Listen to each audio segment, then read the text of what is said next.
Good afternoon બચ્ચે.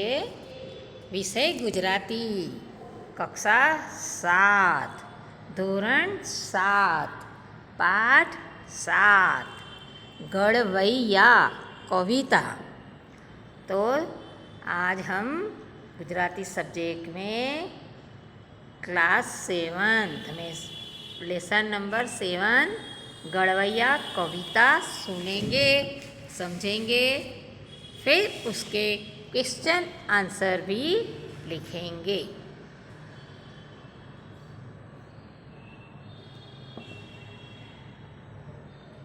तो कविता पढ़ते हैं.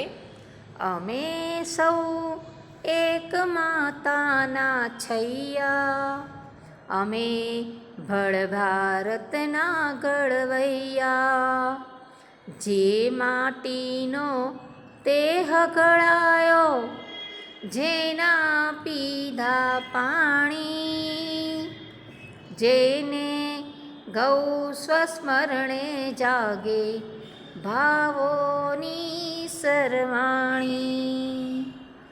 एने केम भूलिए भैया, अमे सौ एक माताना छैया, अमे भड़ भारतना गढ़वैया.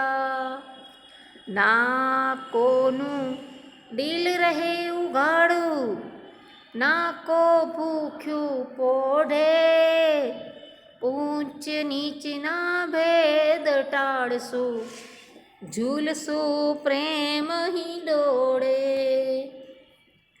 अमे तारीसु भारत नैया, अमे सौ एक माताना छैया, अमे भड़ भारतना गढ़वैया. अमे पलाणी पाणी पंथो, मैदाने सौ पड़सू, सीमाड़े जयकार गजवसू, विजय वरीने फरसू.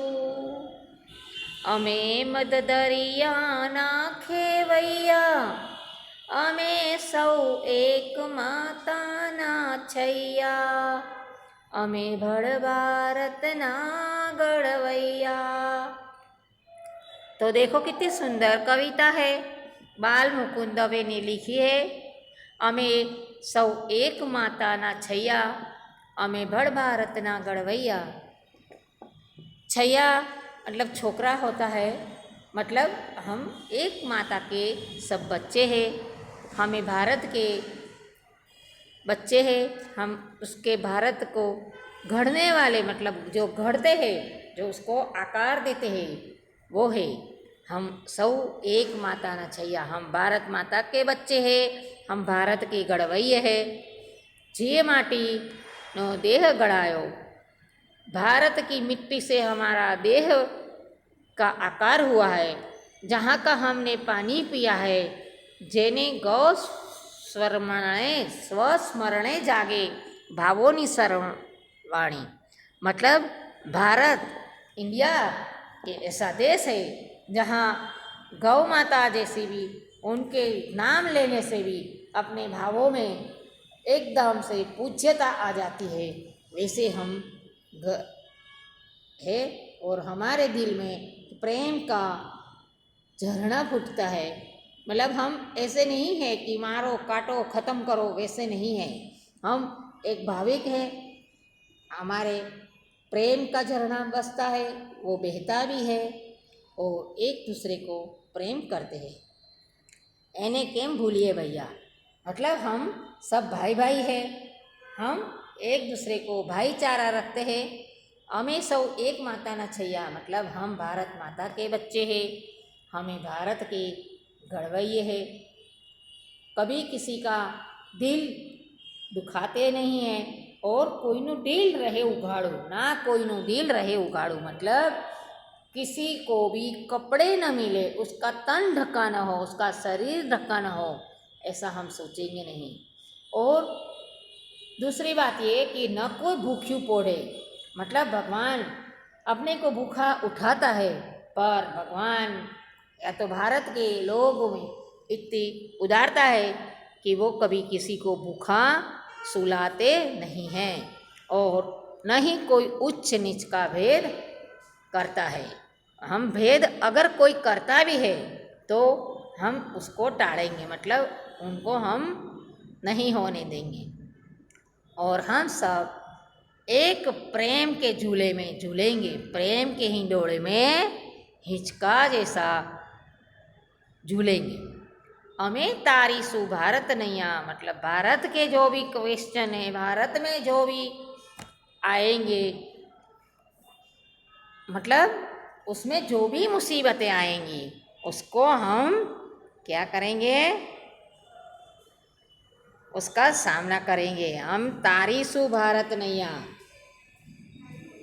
तो हम ऐसे क्वेश्चन के आंसर देंगे, हर समस्या का समाधान करेंगे। अमे सौ एक माता न छैया, अमे बड़ भारत न गढ़वैया, अमे पलाणी पानी पंथो मैदाने सौ पड़से। अगर कभी मान लो कि कोई समस्या या कोई दुविधा हो भी जाती है तो हम कभी पीछे नहीं हटेंगे, हम सब एकदम मैदान में उतर जाएंगे, अपने सर पे कफन बांध के मैदान में उतरेंगे और हम उसकी जीत हासिल करेंगे। और सीमाड़े मतलब जहाँ पे बाउंड्री होती है, अपनी सीमा होती है, वहाँ पे हम जयकार लगाएंगे, जयकार से हम अपने भारत को गजवा देंगे, मतलब हम जयकारा से पूरा गूंजायमान कर देंगे। हम विजय धरी ने फरसो, विजय वरी ने फरसो, मतलब हम विजय लेके ही रहेंगे और हम विजय प्राप्त करके ही रहते हैं। हम मतलब हमें मददरिया न खेवैया, मतलब हम ऐसे डरपोक भी नहीं हैं, हम के किनारे बैठ के तालियां बजाने वाले लोग नहीं हैं। हम बड़े समुद्र में, बड़े दरिया में एकदम से झंपलाते हैं, उसमें कूद जाते हैं और अगर बीच दरिया में बीचों बीच जाना पड़े और हमको ऐसी दरिया में, जैसे बीच दरिया में जो तूफान है, जो हौसला दिखाना है वो हौसला भी हम दिखाते हैं और हम कभी हार नहीं मानते हैं। तो हम मद दरिए जैसे भी खेवैये है, मतलब जो एक खेवैया मतलब जो आधी तूफान से लड़ जाते हैं, मतलब सभी मुश्किलों का सामना करने वाले हम हैं। अमे सौ एक माता ना छैया, अमे बड़ भारत ना गढ़वैया। तो देखो बच्चों, इस कविता में एक देश प्रेम की, भारत की जो गाथा गाई है, हम लोग क्या सोचते हैं कि हम सब एक है, एक माता के, एक भारत माता के बच्चे हैं, उनके गढ़वैये हैं और एक मट्टी से हमारा देह बना है। जिस धरती का हमने पानी पिया है वो हम कैसे भूल जाएंगे। और हम एक माता के बच्चे हैं, हम किसी का शरीर बिना कपड़े से नहीं रखते और हम किसी को भूखा भी नहीं सोने देते हैं और हम सब एक दूसरे का ध्यान रखते हैं, ऊंच नीच के भेद नहीं रखते हैं और प्रेम के हिंडोले हम झूलते हैं। हम तारीसु भारत नैया, अगर भारत में कोई भी समस्या आती है तो हम सब एक होके समस्या का समाधान करेंगे। हम मझधार में बीच दरिया में जाके भी हम हमारी लड़ाई लड़ेंगे और हम जीत हासिल करके ही रहेंगे। और हम हमारी जहाँ पे अपनी बाउंड्री होती है वहाँ पे सीमाड़े जाके हम अपना जयघोष लगाएंगे, जयकारा लगाएंगे और जीत करके ही रहेंगे।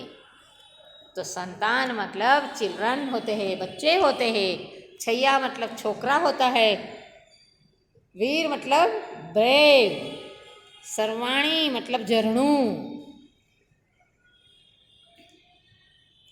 डील मतलब बॉडी और सवारी किसको बोलते हैं, राइडिंग करते हैं उसको सवारी बोलते हैं। अब हम इस कविता को अच्छे से समझ चुके हैं, पढ़ चुके हैं, गा चुके हैं। आपको इस काव्य को गा के सुनाना है, उसको बिना देखे लिखना है। अगर उसको बार बार आप गाएंगे, बार बार गाएंगे, तो वो अपने आप ही रट जाएगी, अपने दिल में छप जाएगी। फिर आपको लिखने में आसानी आएगी। और आप जब भी कोई क्वेश्चन पूछेंगे कि कविता की 8 लाइन लिखो, आप दड़ से जल्दी से फटाक से लिख दोगे। तो ऐसे कविता हम बार बार गाएंगे, बार बार लिखेंगे, बिना देखे लिखेंगे। अमे सौ एक माताना छैया, अमे बड़ भारतना गढ़वैया, जे माटीनो देह गड़ायो, जेना पीधा पाणी, जेने गौ स्वर स्मरणे जागे भावोनी सरवाणी। देखो काव्य में क्या एक जोश है, भारत के बच्चों की क्या एक जोश भरा पड़ा रहता है। तो आपको भी हमेशा माइले कांगले जैसे, लुल्लू पंजू जैसे नहीं रहना है। एक कविता गा के अपने अंदर एक जोश सा आ जाना चाहिए, एक हिम्मत आ जानी चाहिए। और हम भारत के बच्चे हैं, ऐसा अपने को अभिमान होना चाहिए, एक गुमान होना चाहिए कि हम भारत के हैं, जहाँ पे हम बसते हैं, जहाँ का हमने पानी पिया है, जहाँ की मिट्टी हमारे दिल में बसी है। तो बच्चों, अब ये कविता पढ़ने के बाद आपको शब्दार्थ लिखना है और समझना भी है, फिर क्वेश्चन आंसर लिखना है। तो बच्चों, समझ में आ गया आपको? अब आगे हम बढ़ते हैं और काव्य को पूर्ण करके व्याकरण भी पढ़ेंगे। तो अभी आप यहाँ पे इतना ही समझेंगे। अब अगले पीरियड में, अगले लेसन में हम आगे बढ़ेंगे। तो थैंक यू।